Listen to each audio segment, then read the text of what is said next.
Hey there, I'm Eternal, and I'm an Object Show fan that's barely watched any Object shows.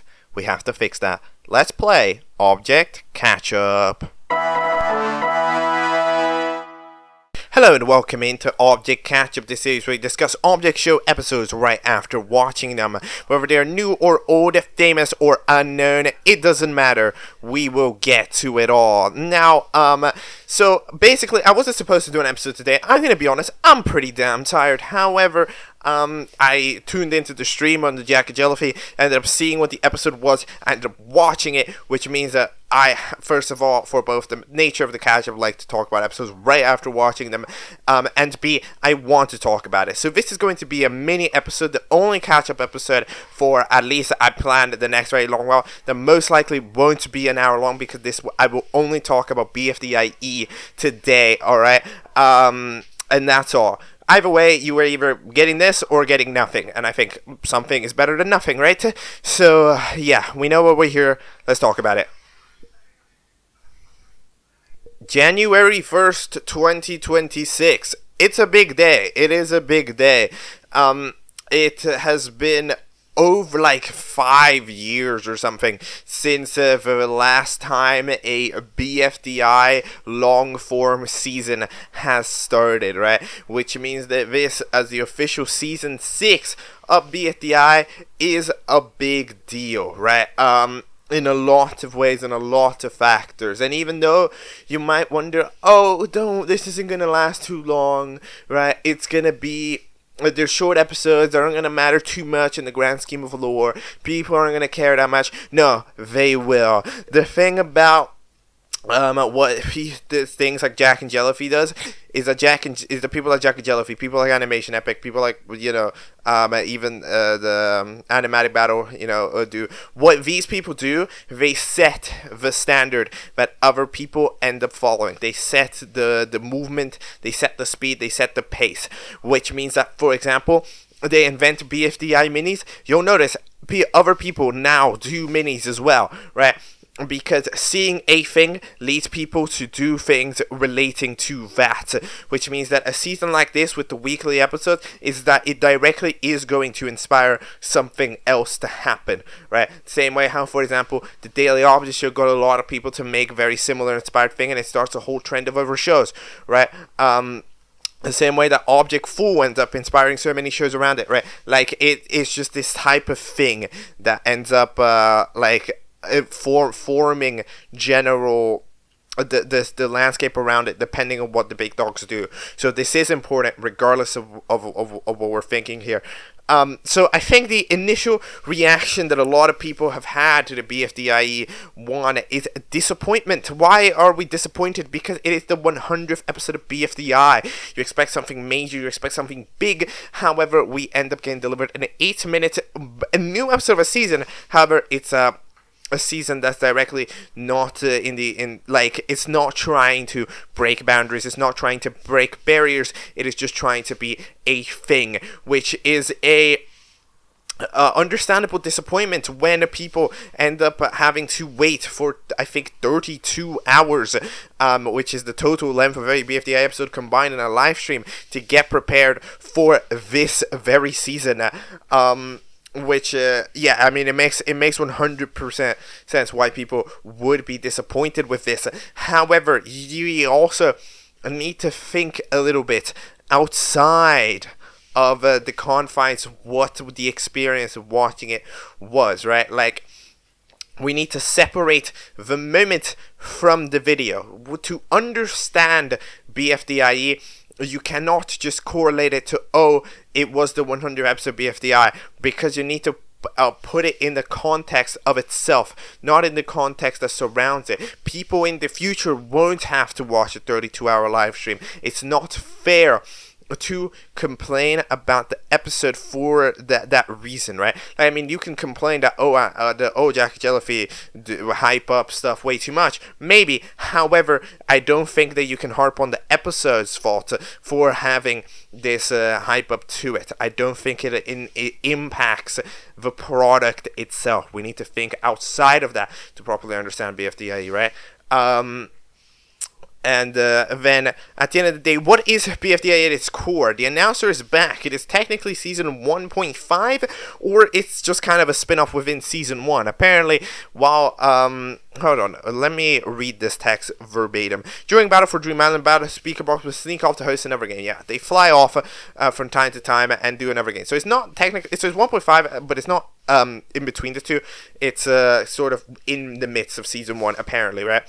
Where we end up having ourselves a thing. So, on a production standpoint, the entire season is pre-made. This also officially makes the first, if I'm not mistaken, BFDI season to work 100% independent of viewer vote. Viewer voting is not the way that this show does, which is another big deal at the end of the day. Yeah, you can consider it, it's a small season made for it. However, it doesn't have viewer voting as a primary part of it.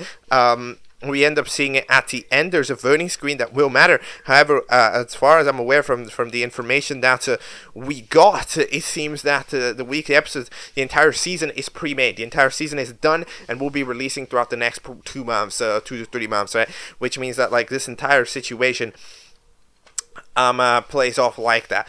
What do I think of this? I mean, releasing weekly episodes is, of course, it's good for YouTube. It's it's debatably good for YouTube. So the thing about it is that, of course, Jack and Jellyfy is really trying to business themselves up in a little bit of a way, right? They're figuring out how to get themselves more sustainable as well, right? And how does YouTube sustainable? Uploading videos. So uploading a weekly series of a thing can definitely help them a lot in that aspect. Same thing goes for this theater releasing with the money and everything, the plushies, the merch, right? At the end of the day, when it comes to just the direct financial aspect of it, I think having more videos to release makes sense. It could be a little bit of a problem though, because it might end up also on the other end sort of turning people away from the channel a little bit if they're not actually interested in this season.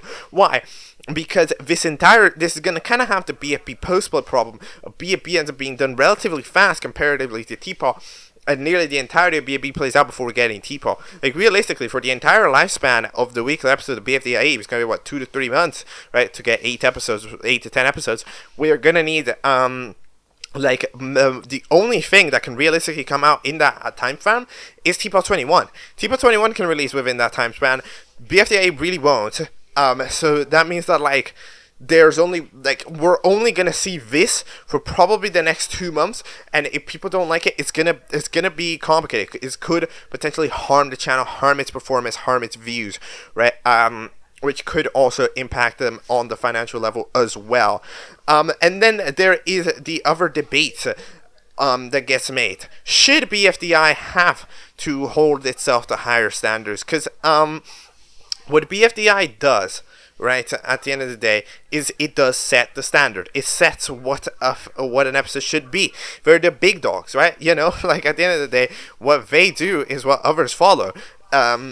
So a lot of people think that, BFDI should strive to be the best of the best, what they can be, what they should be, right?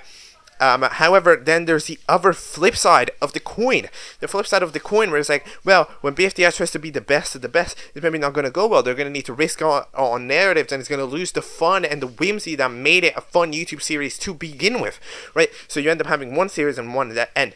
This obviously is going towards the second direction. It's going towards the direction of, let's do a fun season that's relatively low stakes. It's relatively off from the main current situation of the timeline, so we can just kind of have a thing that happens, right? That people can enjoy entirely for the challenges, entirely for the jokes, entirely just to have content there, right? Which is going to disappoint people that, of course, they want to see grandiose. We've been accustomed to long episodes for quite a while. The last BFDA 23 was an hour, Teapot 20 was 40 minutes, and BFDA 22 was also 40 minutes. So I can understand why. However, so those people are going to be disappointed. However, a lot of people are disappointed at Teapot when they went in with the whole mega narrative, right? They went in with the whole mega narrative It really tried to create a plot and create a story for their season with the algebra and everything, and a lot of people didn't like it. They thought it wasn't fun, whimsy stuff, right? So that means that like Jack and Jellyfy end up suffering a damned if you do, damned if you don't effect that really sort of like impacts them, and it's like, yo, this would have had backlash regardless of what it was, regardless of what this was. I think it would have had backlash if we were making another season. There's also the debate, oh hey, we greenlit this when we have a lot of unfinished seasons. Yeah, but hey, apparently it didn't impact BFDI production too much, which is of course the main season that is currently on its route to ending. However, look, we really don't know.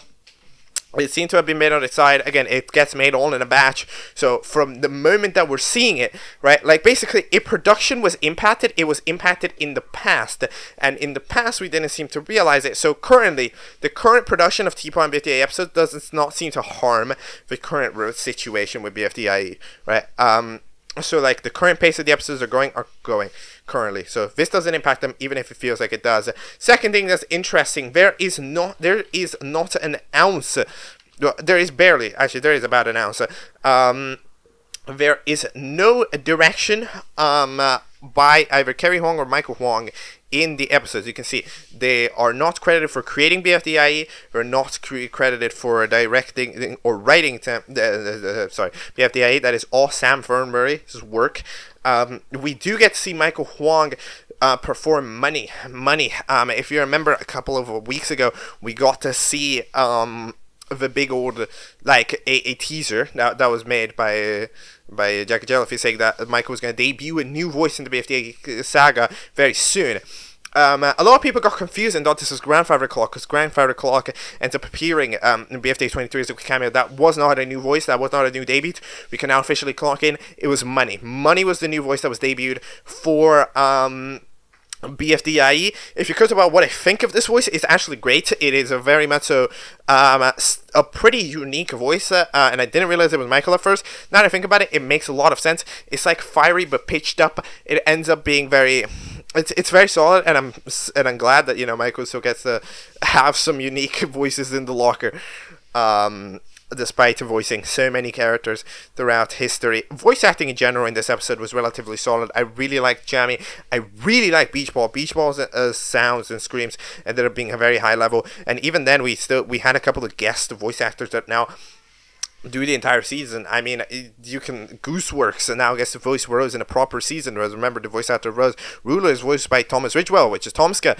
And Adam Katz also returns to voice a different character, Sidewalkie. I wonder if this is the first non-nickel role that Adam Katz has. I don't remember personally. However, we end up having quite a bit of that stuff. So, look, my personal viewpoint on this is that it is perfectly suitable to have a fun little season, because it's like, why would you get mad at it? It's kind of one of those things, right? I literally ask you, if you're watching this, why would you get mad at this, right?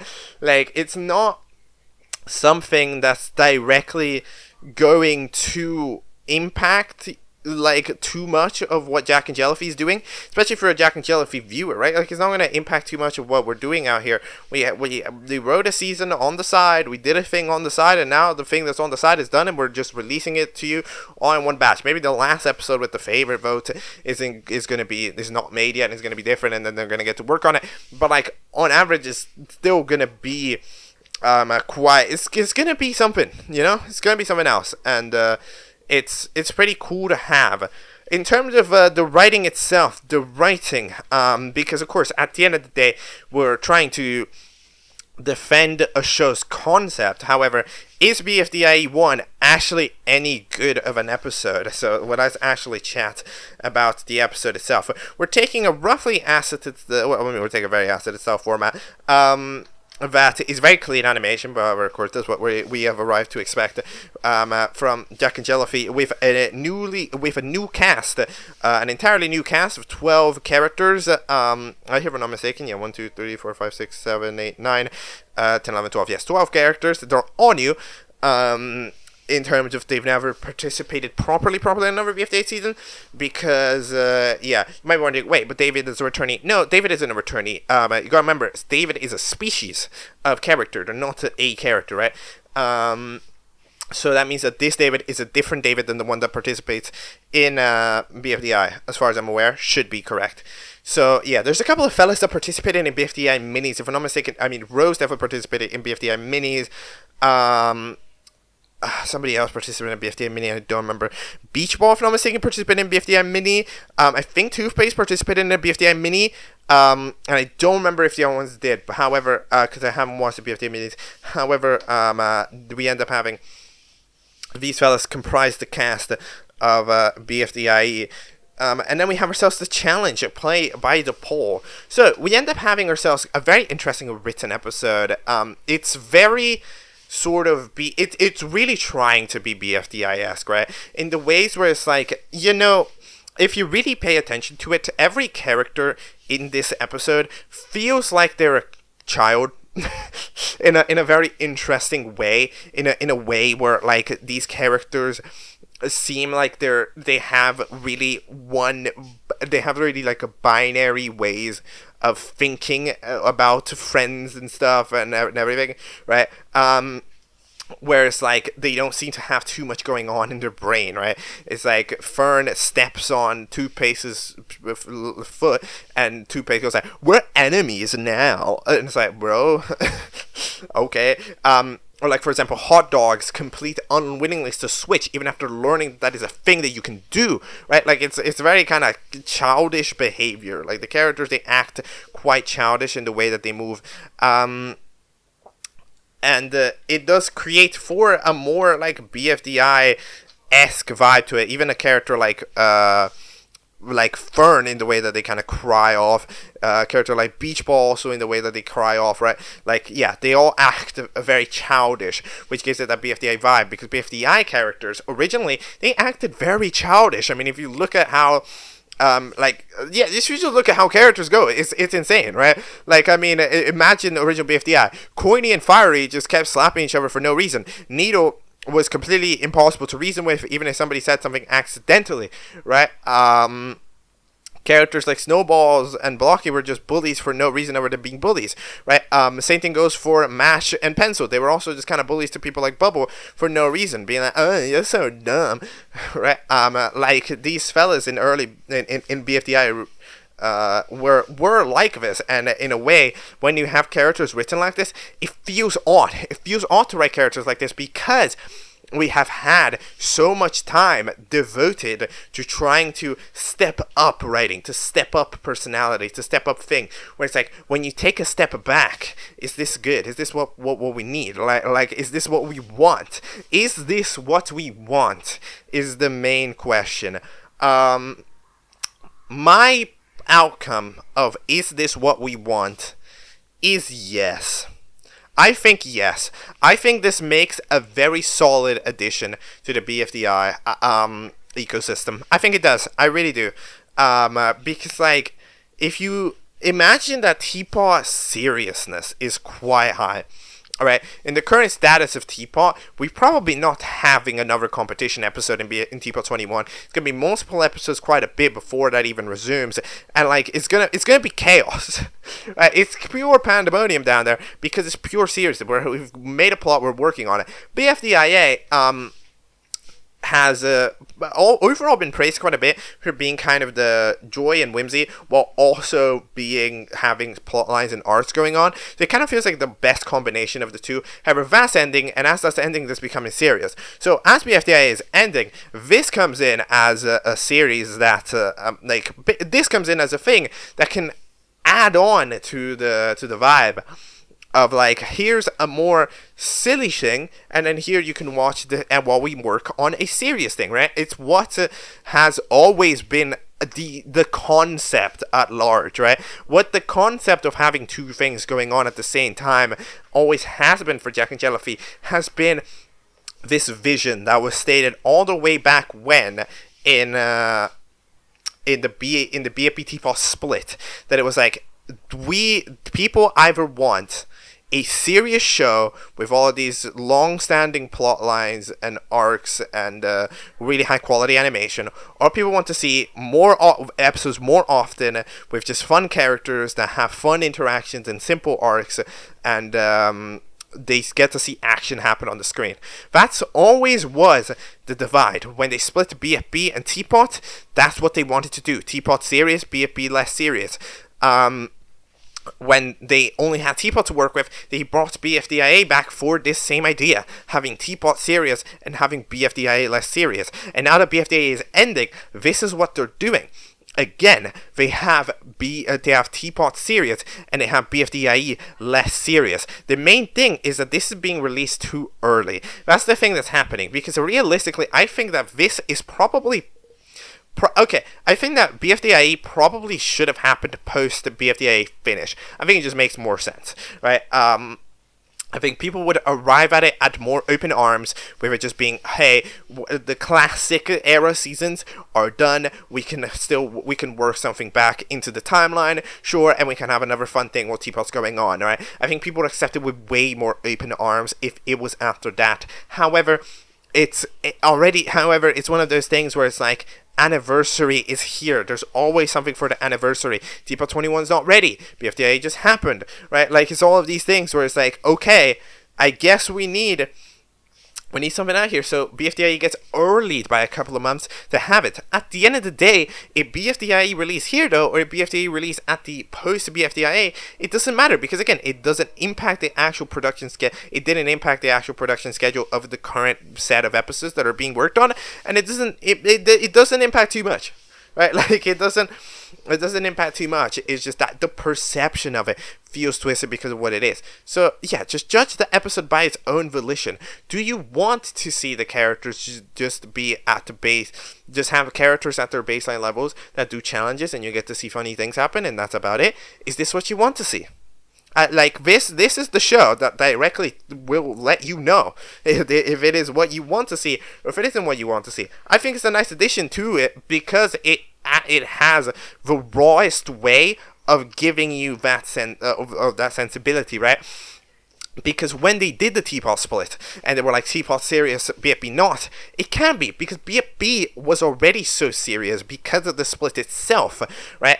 Which means it's silly to a point. However, they have to do fiery and leafy things. They have to do 4 depression. They have to do all of that stuff, right? Same thing goes for Teapot BFDIA. BFDIA is still at its core. However, it still has to do a lot of arcs and a lot of things because at the end of the day, they're doing stuff with Evil Leafy, right? It's the original season now, and originally it wasn't necessarily supposed to be super silly, right? So they're doing stuff with Leafy Fiery again, right? And then they do Pin and all that other stuff, right? Like all of this stuff gets impacted. So you don't have quite a fun season yet. This is a season that is an entirely mission statement. It's just, this is a series where goofy things get to happen, and that's about it.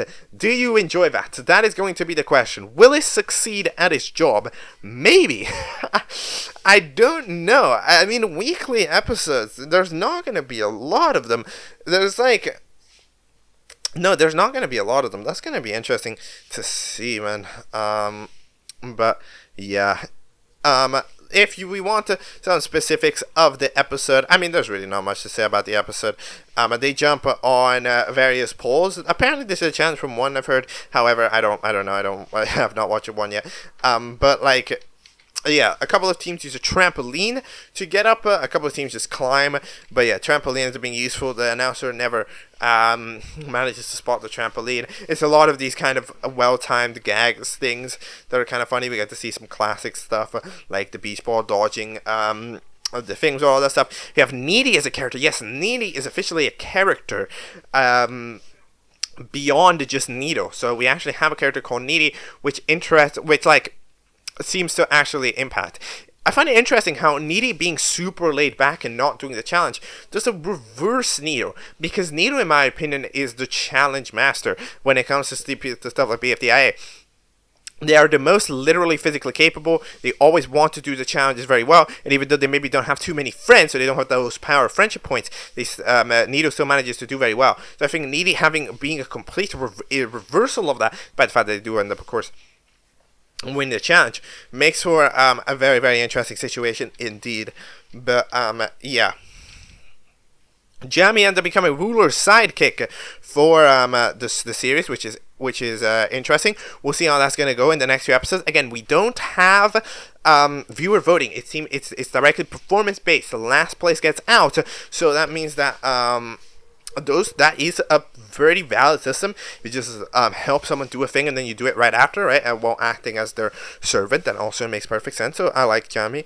The idea. Then eventually we have the gag where Fern runs super slow and manages to eventually make it back while Sidewalk ends up using the trampoline to get up, if I'm not mistaken. Yeah, Fern was like running for ages until they actually didn't run nearly any distance. A beach ball accidentally hits the door and ends up flying over. Right, there's a couple of things that of course happen very much so kind of on the convenient side of things, but hey, if it works, it works, right? And it ends up doing it. I think this episode is and then eventually the challenge ends up finishing. Hot Dog isn't able to do it with their pillar being super evil and mean for no valid reason, right? However, yeah. It is superb, this episode, in terms of like the way that it sets the tone.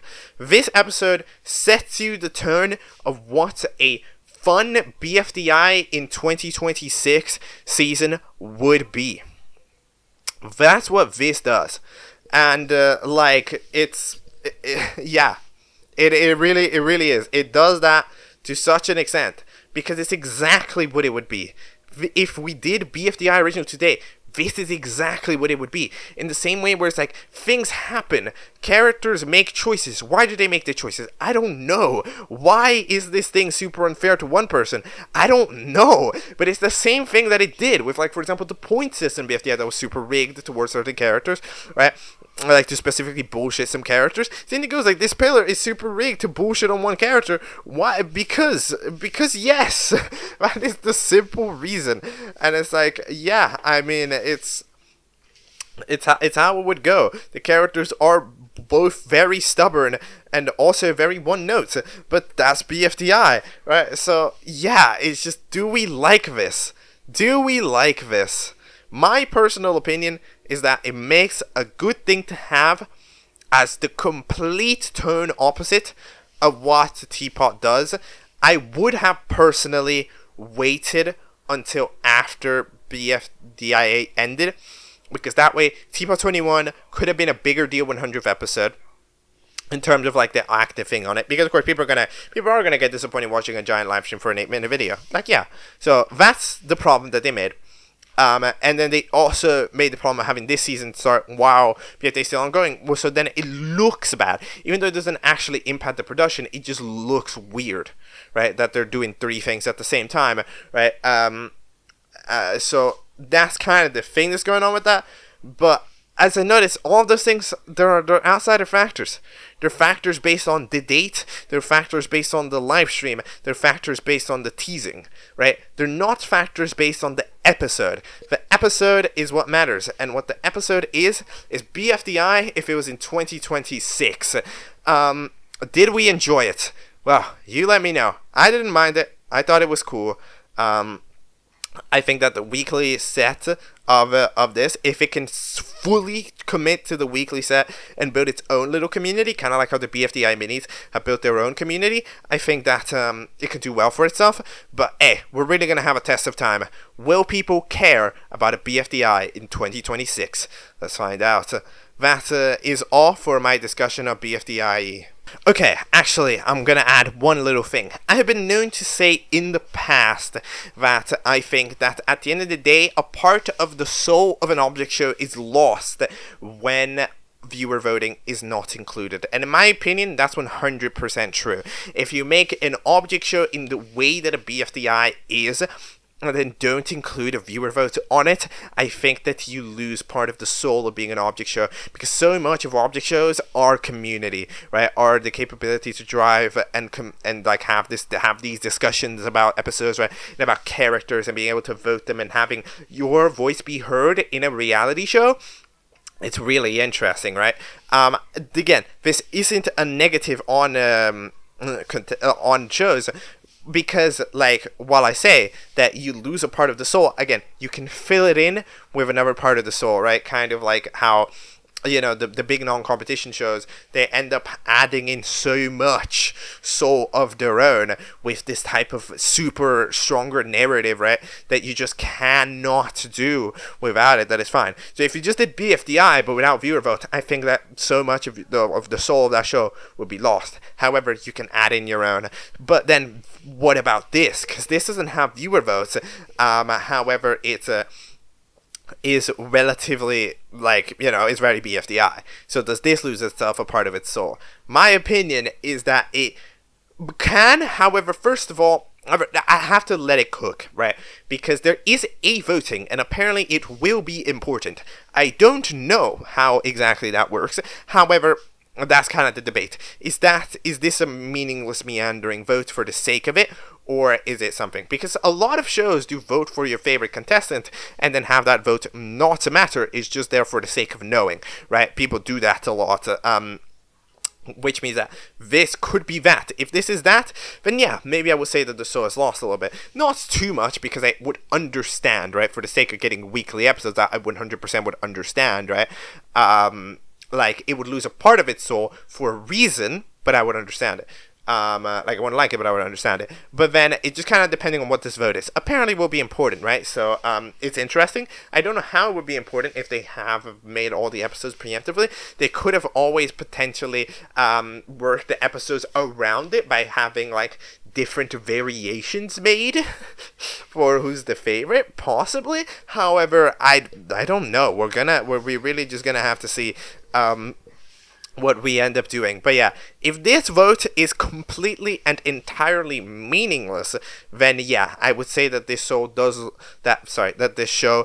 lose a little bit of its soul, like, of the soul, what makes BFDI, what makes a Object Show, for the sake of just having episodes out weekly when they don't even need to be. However, I also think that if it does matter, then it's fine. It's fine. It makes 100% sense, right? So, yeah. That is the last little bit I wanted to add on BFDIE. That's all for my talk about it, for real. Alright, that will be all for today's episode of Object Catchup. I just really wanted to take a look at this and properly discuss it, even in length, despite the fact that it's 8 minutes, which is what will make this a half episode, I think I've decided, right? Because it's just so interesting. There's so many viewpoints to it, and I hope I've covered majority of them and majority of the proper aspects about it, right? Because, like, it's so interesting. People can consider it good because it's simple. It goes back to the roots. It's what it should have. It's what BFDI should strive to be, a funny little YouTube thing. Or people can dislike it because, oh, this is a thing that makes money. We should aim for better. We should try for better. We should set the standard higher. If you can do better, why are we doing intentionally worse? Right? It's one of those things where it's like, it's so interesting to me what the discussion about BFDIE, about this is. But I just had to make this bonus little video, even though it wasn't supposed to release on January 1st, to do this, because I feel like putting this discussion, this very interesting discussion, on a video with more videos on it, I don't think would do those videos justice, because I wanted to talk about this on its own, by itself, with complete outer length, okay? Because at the end of the day, I do what I want to do. That is, but at the end of the day, that is the main logic. If I want to talk about this thing, I will talk about this thing. You know, like, it's not that deep, right? I don't want to force myself to do things. If I want to do this, I'm gonna do it, right? So, yeah, that is all. Tomorrow, I will very much so try to get a video. I know what I'm gonna cover. I know what I'm going to do, even though, again, the situation is complicated with all that stuff. However, I know what I'm going to do. So, yeah, hoping for the best out here. But that's the half episode out and about. For BFDIE, we're all caught up. See you next time in a real episode. Alright.